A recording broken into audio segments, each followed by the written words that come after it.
بھروسہ صرف رب کی ذات پہ کرو، کیونکہ لوگ توڑ جاتے ہیں یا چھوڑ جاتے ہیں۔ کبھی کبھی اللہ اس سے بھی نوازتا ہے جس کو پانے کا گمان تک نہیں کیا ہوتا۔ دنیا مکافات عمل ہے، یہ حقیقت تمام سازشوں پہ باری ہے۔ ساری التجائیں، دعائیں اور آہیں سن لی جاتی ہیں اپنے مقرر وقت پر، اور جو اس دنیا میں قبول نہیں ہوتی وہ اگلے جہاں کے لیے رکھ دی جاتی ہیں۔ صبر کریں، ہر ایک آرزو پوری ہوگی، کوئی آنسو رائے گا نہیں جائے گا، مگر اپنے مقرر وقت پر بس صبر کا دامن ہاتھ سے نہ جانے دیں۔ انشاءاللہ ایک دن ہر ایک جائز دعا پر کن فرما دیا جائے گا۔ جو لوگ تکلیف دے رہے ہیں، بات بات تانا دے رہے ہیں، تہمتیں لگا رہے ہیں، تو آپ ایک بات کو یاد رکھیں کہ وہ رب کچھ نہیں بھولتا، وہ واقف ہے ہر زخم سے۔ لوگوں کے رویوں کو اس کے سپرد کر دیں، آپ کا اجر بہت قریب ہے۔ آپ کے صبر کے اس سفر میں آپ کا رب آپ کے ساتھ ہے، مایوس مت ہوں۔ بعض دکھ بھی گونگے انسان کی طرح ہوتے ہیں، جو نہ بتائے جا سکتے ہیں، نہ کوئی سمجھ سکتا ہے، بس چپ چاپ پال لیے جاتے ہیں۔ انسان جب اندر سے ٹوٹ جائے تو کسی بھی ماحول سے خوش نہیں ہوتا، چاہے آس پاس بہت محبت اور احساس کرنے والے لوگ ہی کیوں نہ ہوں۔ کسی کو ذلیل کرنے سے پہلے خود ذلیل ہونے کے لیے تیار رہیں، کیونکہ اللہ کا ترازو صرف انصاف تولتا ہے۔ اکثر لوگ الفاظ اور خیالات کا ذخیرہ ہونے کے باوجود خاموش رہتے ہیں، کیونکہ وہ ان لوگوں سے بحث نہیں کرنا چاہتے جن سے پوری شدت سے محبت کرتے ہیں۔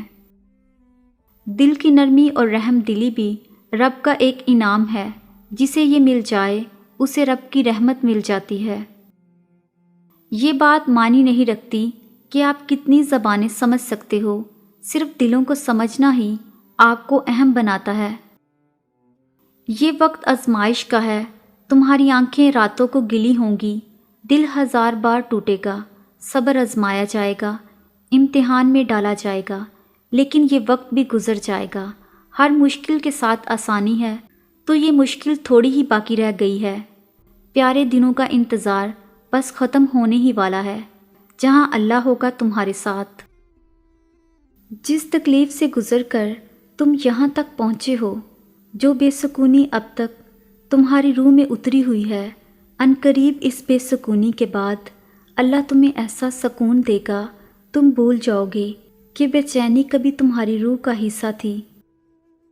رسول اللہ صلی اللہ علیہ وآلہ وسلم نے ارشاد فرمایا، پکارنے والا پکار کر کہے گا، اے جنت والو، تم تندرست رہو گے، کبھی بیمار نہ ہوگے، تم زندہ رہو گے، کبھی نہ مرو گے، تم جوان رہو گے، کبھی بوڑھے نہ ہوگے، تم آرام سے رہو گے، کبھی محنت و مشقت نہ اٹھاؤ گے۔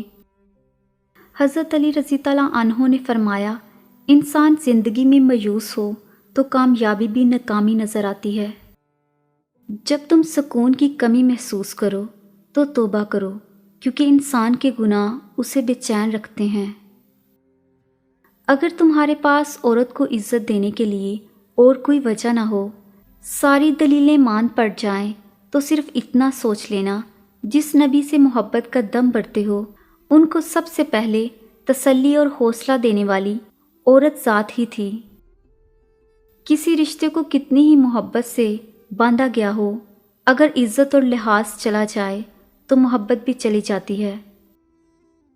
جس شخص پہ آپ کو اندھا اعتماد ہو، وہی شخص سبق دے کر چلا جاتا ہے کہ آپ واقعی اندھے تھے۔ قدرت ہمیشہ انسان پر اتنی مہربان ضرور ہوتی ہے کہ اگر ساری دنیا بھی آپ سے نفرت کرنے لگ جائے تو کوئی نہ کوئی آپ پر جان چھڑکنے والا ضرور ہوتا ہے۔ دولت اور عہدے انسان کو عارضی طور پر بڑے کرتے ہیں، لیکن انسانیت اور اچھا اخلاق انسان کو ہمیشہ بلند درجے پر رکھتا ہے۔ وہ مقام جہاں ہر قصہ، ہر شے اپنی منزل پا لیتی ہے۔ تمہیں کیا لگتا ہے تم تو مانگ بھی نہ سکو؟ اگر وہ توفیق نہ دے، وہ تمہیں آزمائے گا اور تمہیں اس کا بہترین اجر بھی دے گا۔ بس کبھی غلط گمان نہ رکھنا، دیر کا مطلب انکار نہیں، بلکہ انتظار ہوتا ہے بہترین وقت کا۔ اللہ نے ہر چیز کا وقت مقرر کیا ہے، کوئی چیز نہ مقررہ وقت سے پہلے ہوگی اور نہ ہو سکتی ہے۔ تمہارا کام صبر اور شکر کرنا ہے، اللہ صبر کرنے والوں کے ساتھ ہے۔ ایک روزے دار کی طرح صبر کرو، جب وہ کسی دسترخواں پر بیٹھا ہوتا ہے، مشروبات، لوازمات، کئی قسم کے کھانے اس کے سامنے پڑے ہوتے ہیں اور وہ صبر کرتا ہے اذان کا اور اپنے رب کے اذن کا۔ وہ اللہ ہے نا، وہ سب کر دے گا اور پھر تمہارا دل راضی ہو جائے گا۔ کسی کی راہ میں کانٹے بچھانے والے کیا یہ نہیں جانتے کہ کسی کے پیروں سے رسنے والا خون تمہاری قسمت کے صفوں کو کالا کر سکتا ہے؟ یہ یاد رکھنا، اللہ کے ہاں ہر چیز کا حساب ہے۔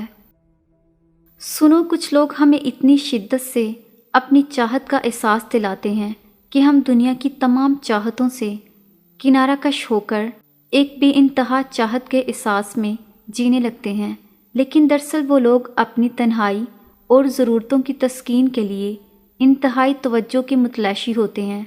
جب وہ سنبھل جاتے ہیں تو اسی شدت سے ہم سے بے پرواہ اور بیزار ہو جاتے ہیں، اور ہم اکیلے اور لاچار ہو جاتے ہیں، کیونکہ ان کی چاہت کے سراب میں ہم سب چاہتیں گوا چکے ہوتے ہیں۔ مجھے اپنے رب کے ہر فیصلے سے بہت محبت ہے۔ اس نے ہر فیصلہ ایک حکمت کے تحت کیا ہے، جس میں بھلے ہمیں وقتی طور پہ تو کبھی رنج ہوتا ہے، مگر آخر میں فیصلہ ہمیشہ ہمارے حق میں ہوتا ہے۔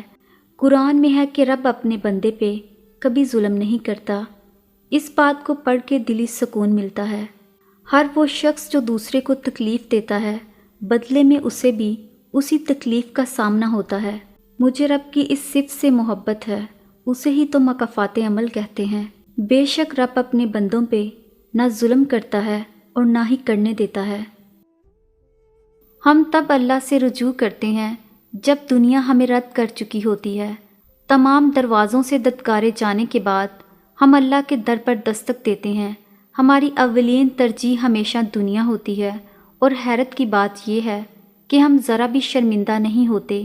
ہمیں لگتا ہے کہ تربیت کے رد و بدل سے کوئی فرق نہیں پڑتا۔ کتنی بڑی بھول ہے۔ تربیت ہی تو اصل چیز ہے کہ کون پہلے اور کون بعد میں آتا ہے۔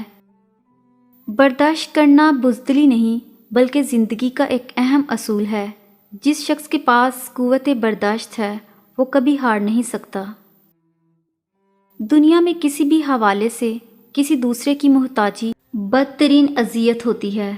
اللہ تعالیٰ سے ہر وقت دعا کرنی چاہیے کہ اپنے سوا کسی اور کا محتاج نہ کرے، اور وہی ہے جو رات کے وقت نیند میں تمہاری روح ایک حد تک قبض کر لیتا ہے، اور دن بھر میں تم نے جو کچھ کیا ہوتا ہے اسے خوب جانتا ہے، پھر اس نئے دن میں تمہیں زندگی دیتا ہے تاکہ تمہاری عمر کی مقررہ مدت پوری ہو جائے، پھر اسی کے پاس تم کو لوٹ کر جانا ہے۔